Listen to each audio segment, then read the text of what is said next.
Today we are going to be talking about enthalpy. So what is enthalpy? Well,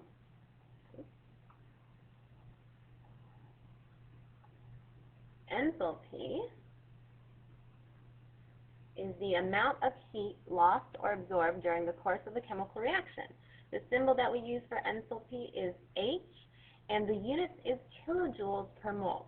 So we can actually convert back and forth between Q and enthalpy. Often our Q is going to be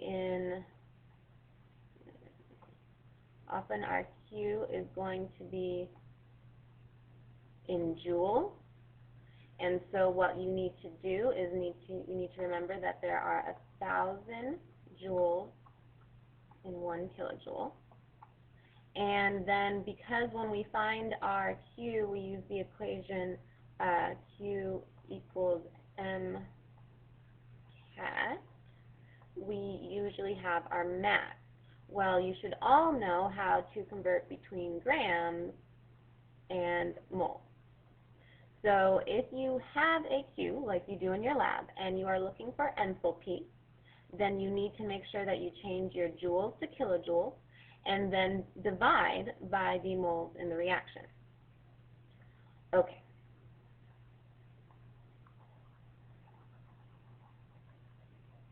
So the other thing that we are going to look at is enthalpy change. So enthalpy change is whether or not heat is lost or absorbed during a chemical reaction. So when you did your lab, you saw that heat was either lost or absorbed. I'm not going to tell you the answer. The symbol for enthalpy change is delta H. Again, the units are kilojoules per mole. So you need to make sure that you change your joules to kilojoules and you divide by the moles of the reaction. Remember that we have exo and endothermic. And you guys were pretty good at understanding exo versus endo based off of these prefixes. Exo is out, endo is in. So in an exothermic reaction, heat is lost to the system because it's going out. And what you feel is it gets hotter. So that is an increase in temperature. We call that a delta, a negative delta H, because we are losing heat. In an endothermic reaction, heat must go into the system. So it must go into the reaction, so we call that a positive delta H.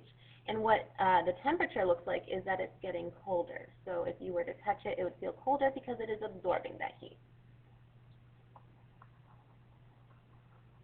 All right, so we can take that information and do some calculations about reactions. So the first calculation we're going to do is the delta HF. So that is the change in enthalpy for what we call heat of formation. So heat of formation, that's like synthesis. So every compound has a heat of formation, the reaction that synthesized that compound. And we have a table that you can look at to find that. What you need to keep in mind is that single elements have not been made through a synthesis reaction, so their delta HF is 0. Different states have different heat of formation because think about it. It is maybe it takes less energy to make a solid than it would to make a gas. Be cautious of the positive and negative signs. So did the reaction that formed that compound, was it exothermic and negative, or was it endothermic and positive? And so that comes along with it. Make sure that we are using our elements in the natural state because that's important for using the correct number.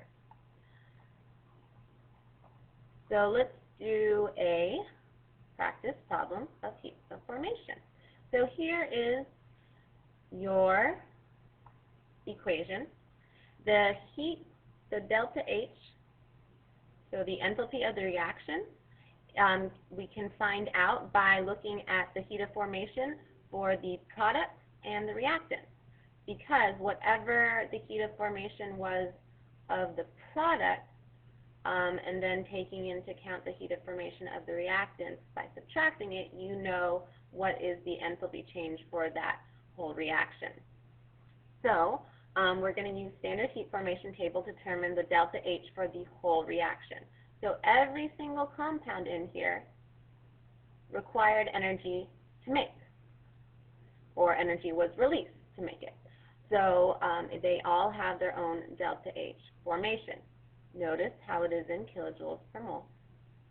So what we're going to do is we're going to use this equation up here to solve for our delta H of our reaction, which you will do in your lab, and I gave you the numbers for the products and the reactants. So let's start with the products. By the way, this symbol right here means sum. So we're taking the sum of the heat of formations of our products, subtracting it by the sum of the heat of formation of our reactants. So based on our table, our Fe, that's an element. So even though there's two of them, remember that elements have 0 for their heat of formation. So that contributes 0. We have 3 carbon dioxide, and the heat of formation for carbon dioxide is negative 393.5. But since we have 3 of them in this reaction, we must multiply that number by 3. So when you plug that into your calculator, you get this, kilojoules per mole.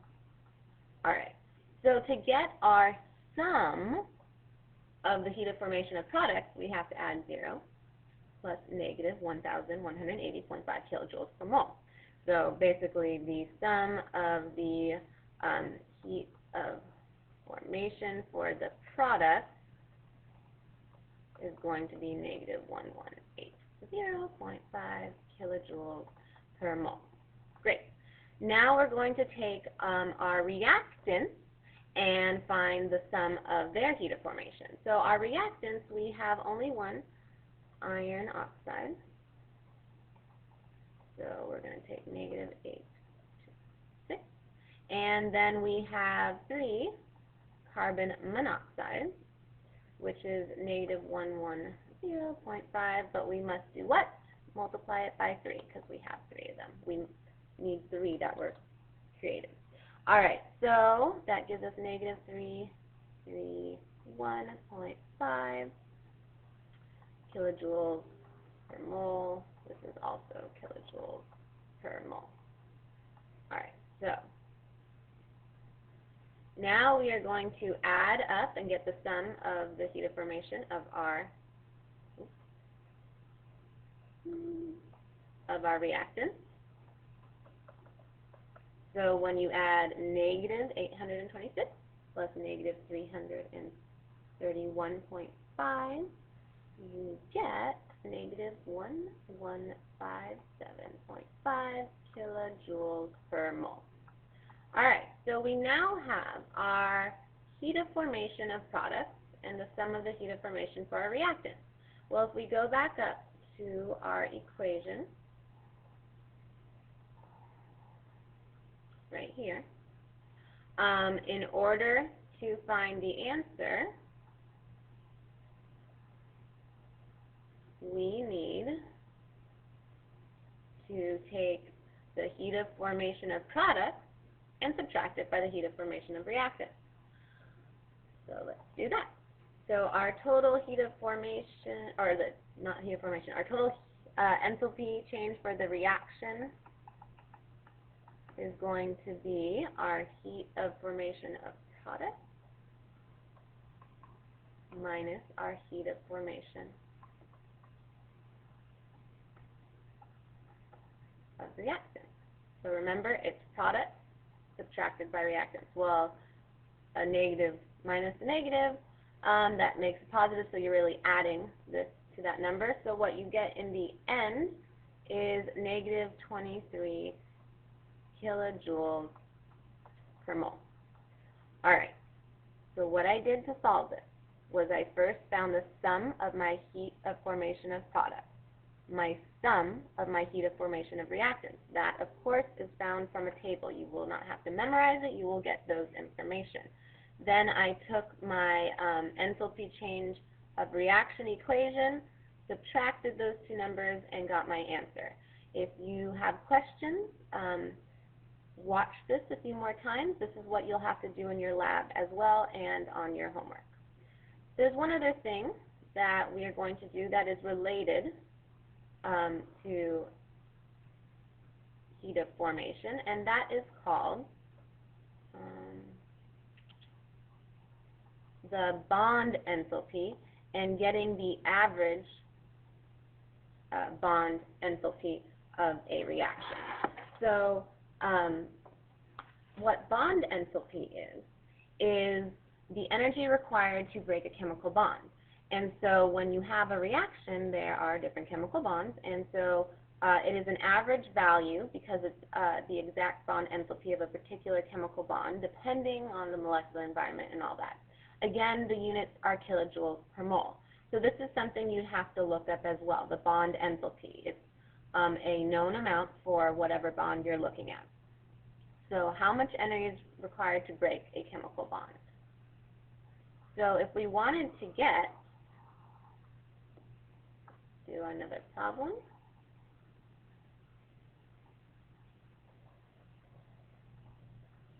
If we wanted to get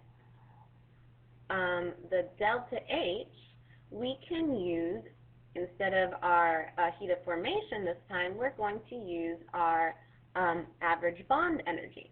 So it's a similar idea because it's the sum of the parts of the reaction, and then you'll get your delta H that way. So those are two ways that we can get delta H. So first was with our heat of formation, now it's with our bond energies. So let's take a look at our reaction. We want to find the delta H of the following reaction given the following average bond dissociation energies. Well, let's look at what bonds we have. We have H2, we have O2, and we have H2O. So H2 we can rewrite as this bond, HH, which is this bond energy, so that's good. O2 can be written as this, and here is our bond energy for O2. But H2O does not have one bond. How many bonds does it have? It has 1, 2. So there's actually 1, 2 bonds that we have to look at. 2 OH bonds per every water. Well, in this reaction, we have 2 of these and we have 2 of these. So that is what we need to take into account when doing our math. So what we're going to see is that, notice here though, I want you to notice the equation. It's the sum of the delta H of bonds broken minus the sum of the delta H bonds formed. So this time it is going to be reactant minus product. So do not get those two confused. Alright, so if we want to find the delta H of bonds broken, we have to look at our reactants. Well, we have 2 HH bonds. So we need to take 2 times 436 kilojoules per mole. It's the sum of the reactants, so we also have O2, and notice we only have one of those. So it's just 1 times 499 kilojoules per mole. So that is our sum of our bonds broken. Well, we also have to subtract that by the sum of our bonds formed. Well, remember, in H2O, there are 2 bonds, and each bond is an OH bond. So if we have 1 H2O, we actually have 2 OH bonds. We have 2 H2Os. What's 2 times 2? 4. So you actually have 4 OH bonds. So we need to multiply 463 times 4. All right, so you plug that into your calculator. Make sure you're using parentheses correctly. And what you get for your delta H is negative 481 kilojoules per mole. Now remember, what does this negative number mean? Because actually both of the examples that we did, we got negative delta H's. So think about that. Negative delta H means that heat is lost. So it's going out which is endothermic. So keep that in mind. If I were to go back and write where energy is in this reaction, well, it's going out, so it's right here. Same in the other one, okay? So keep that in mind, and please use this tutorial.